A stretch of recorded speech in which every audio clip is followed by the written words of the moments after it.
Jadi begitu. Jadi siapa yang los dari zikir, itu setan menguasainya. Itu alasan pertama kita mesti banyak berzikir. Yang kedua kata Allah di surat Taha 124, "Wa man a'rada an zikri rama an zikri fa innalahu ma'isyatan dangka." Siapa yang jauh dari zikir, yang berpaling dari zikir, tidak berzikir, maka kami sempitkan hidupnya. Itu janji Allah begitu, Pak. Orang yang sedikit berzikir itu hidupnya sempit. Bukan berarti miskin, dah. Belum tentu dia miskin, Pak. Boleh jadi dia kaya, fasilitas dunia mungkin banyak, cuman sempit. Dado kok sempit, Pak. Ya. Kenapa?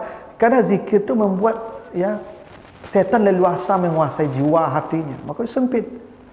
Makanya ibu orang kalau mulai membudui saya dari pagi sampai sore itu tanda kurang zikir tu. Dia ibu kalau ada kurang senyum suruh berzikir tu. Ya. Oh sampai ibu orang kalau kurang zikir tu tak sampai saya pangananya. Nah, memang tu rahasianya kita berzikir tu, makanya Bapak Ibu kenapa ketika Allah memerintahkan kita berfikir, itu perintah berfikir itu diawali dengan zikir tu. Allazina yazkurunallaha qiyaman wa qu'udan wa 'ala junubihim wa yatafakkaruna fi khalqis samawati wal ard. Ya. Mereka berzikir ya, berdiri, duduk, berdiri, berbaring dan baru berfikir. Kenapa tidak yatafakkarun, berfikir dulu baru berzikir, Beb? Kenapa tata urutnya dalam Al-Qur'an berzikir dulu baru berfikir? Karena berfikir itu perlu hati yang lapang. Itu makanya Pak awak dalam pepatah Minang kalau kau fikir, kalau kau beretong memusyawarah kan ada aturannya, Pak. Barundiang lah piara. Ya. Mengecek sudah makan. Atau makan lape lati itu lapang pengana adanya. Itu salah satu bukti itu bahwa berfikir kau jati yang lapang. Baru fikiran kau bisa menghasilkan sesuatu yang baik kalau lapang hati kita berfikir itu. Nah, untuk lapang hati itu berzikir dulu. Makanya berzikir itu ya menenangkan hati. Ala bi zikrillah tatmainnul qulub. Bukankah dengan berzikir hatimu jadi tenang, kata Allah. Kalau hati sudah tenang, maka berfikir bisa lapang. Jadi kalau hati tidak tenang, jadi orang kalau sarang suntuk, Ibu, jadi ajaknya mau berdiskusi, Ibu. Melayang mereka, ya kan, Pak Asbak melayang, oke. Tenangkan dia dulu, zikir. Makanya kata Allah, siapa yang tidak berzikir, hidupnya sempit. Boleh jadi dia punya fasilitas yang mewah, tapi tidak ada kelapangan dalam hati, Ibu. Ya. Itu karena kurangnya berzikir itu. Itulah kenapa kita diperintahkan banyak berzikir. Yang ketiga di surah Ar-Ra'd ayat 28 kata Allah, allazina amanu wa tatma'innu qulubuhum bi zikrillah. Orang-orang beriman itu akan tenang hatinya dengan berzikir menyebut nama Allah. Itu makanya kini kan Bapak Ibu tenang hatinya kini kan. Karena sedang berzikir sekarang ini. Bapak Ibu mendengarkan ceramah, mendengarkan ayat-ayat Allah dibacakan, itu hatinya tenang tuh, Pak. Walaupun tadi banyak masalah. Walaupun beku pulang kan, cuma masalah balik itu. Yang penting selama duduk di situ tenang. Kadang memang begitu, dengan zikir duduk di tempat-tempat zikir itu hati tenang. Oh ya. Itu kalau orang takaluk dengan ceramah tu dia tenang hatinya. Ya. Kalau tidak tenang hatinya, Pak, tak mau laluk gitu. Makanya ada orang di rumah payah laluk kan. Duduk dengan ceramah laluk. Di rumah lepas golek nak mau laluk. Siko nyanda asik ke tembok laluk.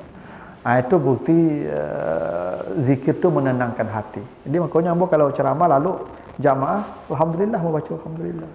Itu bukti sakinah, bukti ya tatmain namanya itu. Ya, tamakninah, hatinya diberikan ketenangan dengan zikir itu. Ya. Itu makanya Ibu mang kok buka Al-Qur'an, baru saya baca ayat 2 ayat langsung menguak dah Ibu. Menguak itu tanda hati tenang tu, Pak. Ya. Makanya ada orang Ibu baca Quran makok laluknya. Ya. Nonton TV tak melaluk atau lah. Tapi asal baca Quran terkaluk. Ya.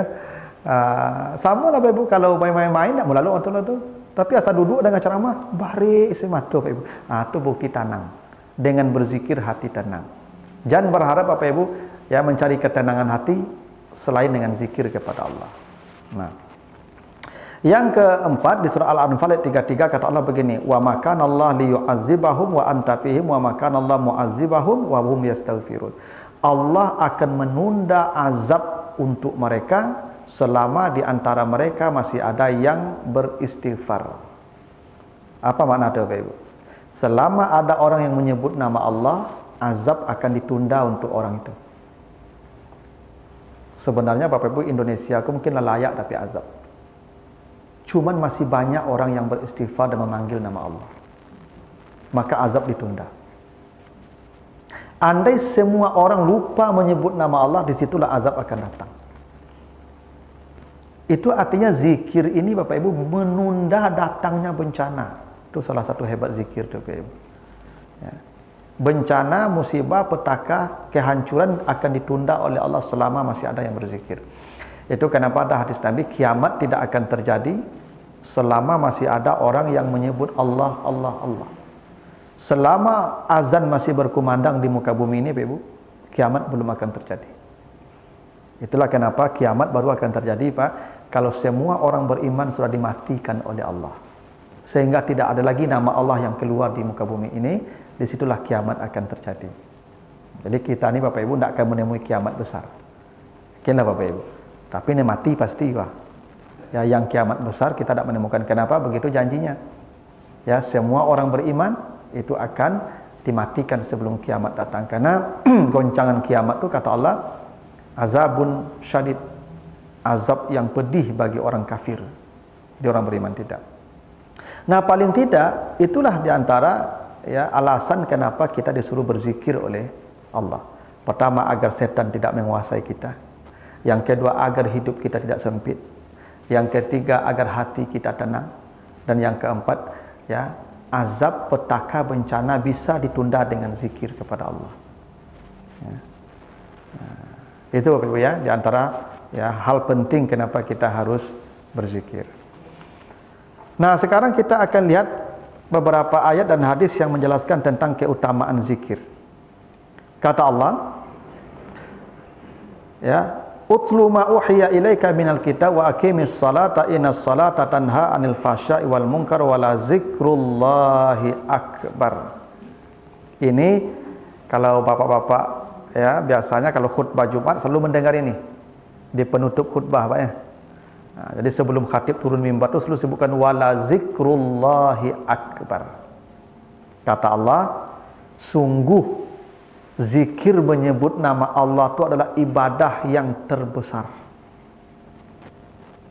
Jadi menyebut nama Allah itu zikrullah itulah akbar, ibadah yang terbesar. Jadi jangan Bapak Ibu sepelekan la ilaha illallah subhanallah alhamdulillah Allahu akbar la haula wala quwata illa billah. Jangan Bapak Ibu sepelekan hal yang begitu. Karena kata Nabi itu yang paling besar. Konon ceritanya ada Nabi Musa dulu pernah bertanya kepada Tuhan, ya Allah, tunjukkan saya satu kalimat yang lebih berat dari bumi, langit dan seisinya. Andai langit, bumi dan isinya ditaruh di sebuah timbangan, lalu ada satu kalimat ditaruh timbangan yang berbeda dan nilainya lebih berat. Apa itu? Kata Allah, bacalah la ilaha illallah. La ilaha illallah itu lebih berat dari langit dan bumi dan isinya. Itu kenapa Nabi mengatakan, man kana akhiru kalamihi la ilaha illallah dakhalal jannah.